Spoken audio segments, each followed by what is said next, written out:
like later in life. I know men don't. I want to be nice. I'm Rambo. I'm a badass. I want to be nice. Nice guys finish last. Yes, but at least they finish. You could be good with computers. You could be funny. You could, honestly, you could be an alcoholic. You could be. Some girls like to party. You can be shy, that's kind of cute. You can be nerdy, some dorkstress. Well, I will roll the 8-sided die with thee, like whatever. Honestly, like sometimes you could just be tall. Like for a little while, that's enough. You could just be tall. All the 5'10" guys are like, fuck you, motherfucker, you can be tall. You gotta be alone, come here. You could just be tall. You ever see the way girls' eyes light up? Like, tell us about your boyfriend, Colton? Okay, wow. Colton, come here. Come stand in the Zoom, because I want my family to see how fucking tall you are, especially my sister, because she's a bitch. Come here. Come stand in the Zoom. Come sit next to me.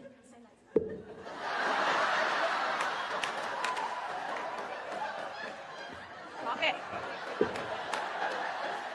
Put on a fucking towel. Stop it. I'm not looking at that. Stop it.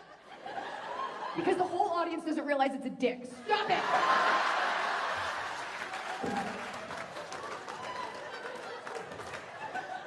You can get a girl, boys. Magicians have girlfriends. I'm not even talking like David Blaine, multimillionaire Vegas magician. We're talking some guy doing sleight of hand at a bar mitzvah. He's got a girl waiting in his Ultima in the parking lot. That's my baby. In closing, been married for 4 years, I'm 39 years old. We have a beautiful little girl who just turned 6 months old. And before we had that beautiful little girl, about a year before, we thought we were gonna have a baby and we had a miscarriage.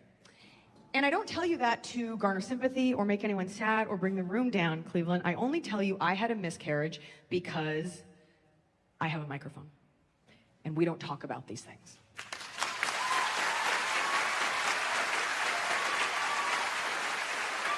And I'm not embarrassed about it. And maybe if we did talk about these things, maybe if we normalize these discussions, maybe if all discussions about women's bodies weren't hidden under a stack of cash, under a Bible, under a federal building, maybe...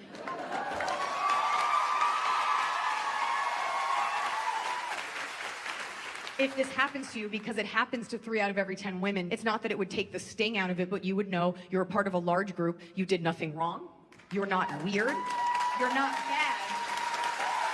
You certainly shouldn't be prosecuted for it.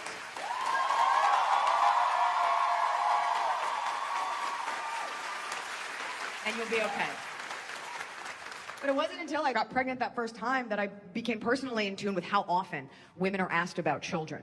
Prior to that, no one had ever asked me about children because I'm a stand-up comic.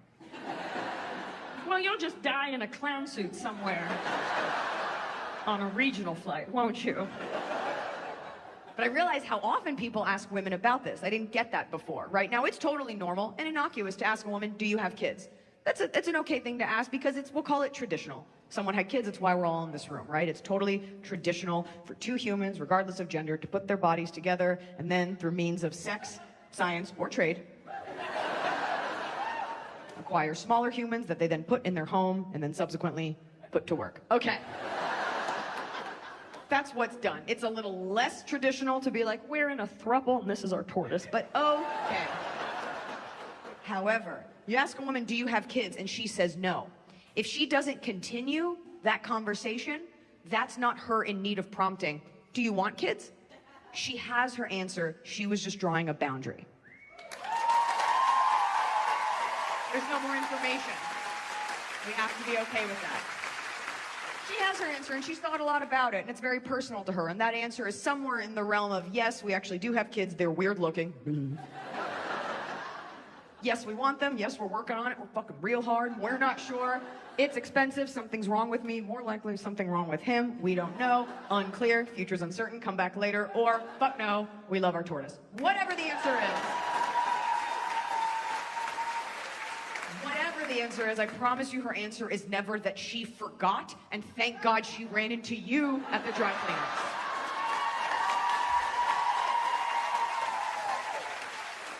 Because, Cleveland, I think it speaks to the constant conversations about women, rarely to our betterment, often to our detriment, and the misinformation and disinformation about vaginas, okay? Just remember, there's a lot of people making a lot of money off of you feeling bad about what's normal about you, okay? We don't even have to make this political. We already did. But we can keep this social. We'll keep it in pop culture, right? We'll talk about all the things that we hear about this idea that she's got to keep it tight, right? A loose woman, you got to keep it tight.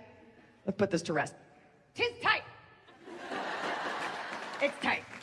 I understand if she's had several children, it may not be that tight, but chances are, if she's had several children, a tight vagina ain't at the top of her priority list, okay? It's tight enough. Work your pelvic floor for your own health, but it's tight enough. Let's put it this way, gentlemen. It's tight enough for you and your 5 inches of fury, okay? Which is plenty. What's what making women feel so insecure? How tight do you need it, boys? What are you, fucking a dolphin blowhole? You're fine. All right?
This idea that it tastes like candy.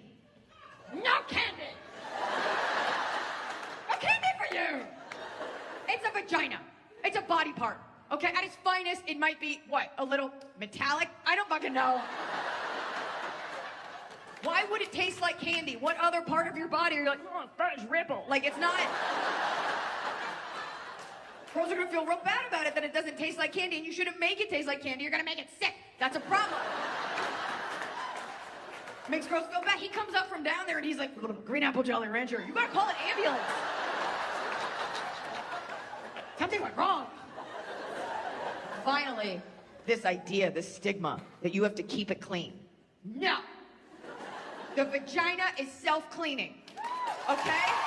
Leave it alone. Yeah, there's a small chance you're sick and you have to see a doctor. But for the most part, it is clean. It's clean. You know what isn't clean? Your penis. Yeah. I see you put it anywhere just for funsies. Yeah, don't be tracking that through my house. Yeah. Okay? It's clean. You don't need to do anything to it. It has its own ecosystem, okay? You don't need to clean it. You don't need to put a Glade plug in, okay? You don't need to steam it. What? You don't need to vacuum it. It's not the backseat of a Mazda. It's clean, okay? The vagina is its own ecosystem. The vagina has its own pH balance. That's why it has its own smell and its own temperature. Your vagina, Cleveland, is like a rainforest in that it is dangerous, it could kill you, it is damp, and it needs government protection. Thank you so much for coming out. Yes, there are Jews in Dallas. Yes, there are Jews in Texas. But yes, I've had my fair share of run-ins with other religions that didn't like me. When I was a kid, there was this girl that I was friends with. She was like real Southern Baptist. She goes, "You're gonna go to hell if you don't believe in Jesus Christ as your personal Lord and Savior." And my response was, "I have naked pictures of your mother." So her mom was on the phone with my mom like ASAP. And no one was really right in that situation. It's like, you kind of provoked me. Don't poke a sleeping lion. What I'm doing is I'm pointing these things out because I make mistakes too. But as a comedian, it's your job to point out the garbage in the world. And I happen to live in a city where that is replete with garbage. So it's always around me. I'm a happy person. Do I think that I helped the Muslim-Jewish conflict? I think I helped in bringing together the 8 comics. I was a part of that. We brought together 4 Muslims and 4 Jews tonight, so it's something. But we kind of got along in the first place. At least, not behind closed doors. Way to do it! Nice. I was really excited about doing this, and the producers told me, they're like, get up there and talk about Israel and what it means to you and your experience there. So here goes. When I was 16, I went to Israel. And I haven't thought much about it since. I kind of don't care. I'm sorry. Yes, I'm Jewish. No, I'm not Israeli. Yes, I love Israel. Yes, I'm proud to be Jewish. Yes, I had a bat mitzvah, but I'm from Texas, and we got a whole other set of problems, okay? We've got things to worry about like football and working out and hiding from Baptists. It's not really on our agenda. The closest I've been to Israel in the past 10 years is when I went out drinking last Christmas Eve and a bunch of like greasy Israeli guys were like bumping up against me to techno music. Oh, you are so beautiful, I give you a good price. What? That doesn't make any sense. I don't want any part of that. The thing that's weird to me is that Muslims and Jews were so similar. We're so similar and we can't get along. We both read from the Old Testament. We both don't eat pork. Jewish women cover their hair. Muslim women are covered in hair. So many similarities. The fact that we can't get along, we fight over everything. Jews and Muslims, we're like the Betty and Veronica of the Middle East. We're both good-looking people, and we've been fighting over the same object of affection for the last 60 years. It's Israel.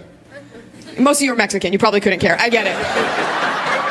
The fact is this. Throughout history, there has only been one group of people that have consistently been met with adversity and pain. And every time they're met with a challenge, they've not only overcome these obstacles, but they've thrived and succeeded beyond anything we could ever imagine. And that group is the handicapped. You've never met an unmotivated handicapped person. Think about it. You see a dude in a wheelchair, paralyzed from the waist down, ask him what he did that day. Well, I got up at 5 and I wheeled about 50 miles because I'm training for a triathlon, and then I played basketball and captain of the Special Olympic basketball team, and then I had a date in court because I'm a lawyer. I own my own law firm. What did you do? Got out of bed. Unassisted, thank you very much. There's certain rules that we live by in our society, and I just feel that if we were to change these rules, perhaps humankind would just be better off. There's certain rules that we've just accepted from day one. Okay, the first rule is this. I was getting dressed the other day, hold your applause, and I asked my friend, what do you think of this outfit? And her response was, why do you care what people think? And you've been taught to believe that. Be an individual. Do what you want. Don't care what people think. My response, I'm sorry, why don't you care what people think? It's the most important thing in the world. If people don't like you, you don't get jobs and party invitations and Facebook requests. It's the most important. I would pick these 3 people right here liking me over free health insurance in a heartbeat. What's the point of living a long time if people think you're an asshole? No point. You know what happened the last time a group of people said, fuck it, we don't care what you think? They got hung as witches. Blood's on your hands, Massachusetts. The last one, war is not the answer. I disagree. War absolutely is the answer. And if you don't agree with me, happy 4th of July. People seem to think we won this country in a game of Yahtzee. I'm not saying bomb innocent people. I'm not saying force your beliefs on others. But we're American. We come from fighting. It's what we do. It's what we're good at. It's what we like. That's why it's the fighting Irish of Notre Dame, not the arguing Jews of Brandeis. You're taught this from a kid. You're a cheerleader. You're taught it's go, fight, win, not come, discuss, we'll see. Doesn't work that way. I'm supposed to stand up here and I'm supposed to tell you that you should love each other and not care. But I can't do that because I understand hate and I understand that unmitigated, unbridled sense of rage that you can feel toward a stranger. Because I fly out of LAX at least 4 times a week. So I get it. I was at the airport. I'm going to preface this by saying I'm a morning person and I'm a people person. But there was a woman, we had the whole airport to stand. She was like right here. And I don't know if it's because I was wearing Britney Spears perfume. She wanted to be near some white trash. I don't know what it was.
And it was annoying. And the thing is, I know how crazy I am. I don't know how crazy she is.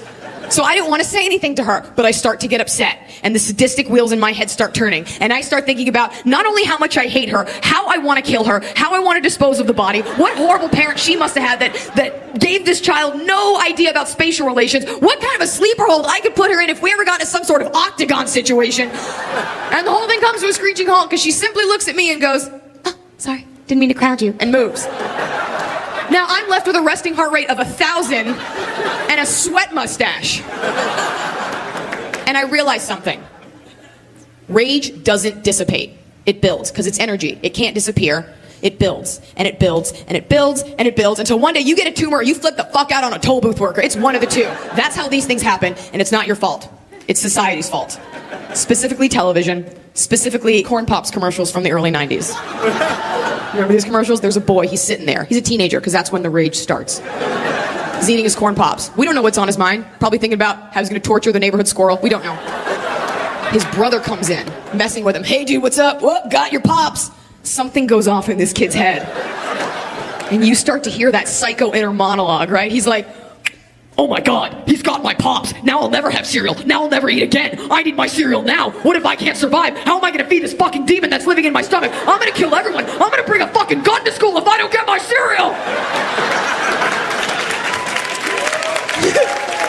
His brother comes back. He's like, "Never mind, bro. You can have him back." Sweat mustache. "Gotta have my Pops. Gotta have a sedative. Are you out of your fucking mind?" That is cereal. The point is, folks, there's enough cereal to go around, so learn to share with your brother. Thanks for coming out tonight.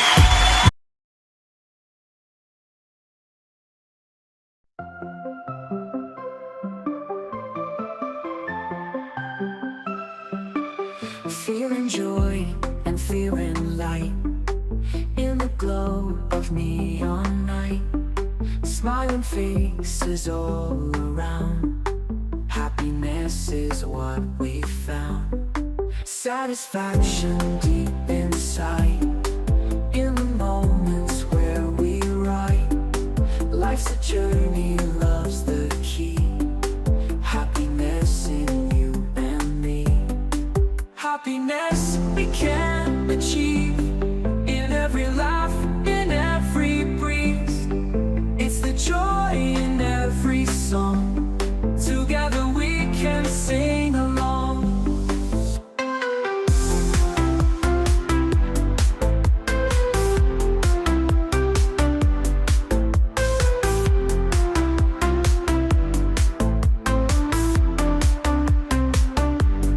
Simple pleasures, sunny day. In the park where children play. Holding hands and sharing dreams. Happiness is what it means. Come together now as one. Feel the warmth of summer sun. Dance away and feel so free. Happiness in harmony. Happiness we can achieve in every laugh, in every breeze. It's the joy in every song. Together we can sing along.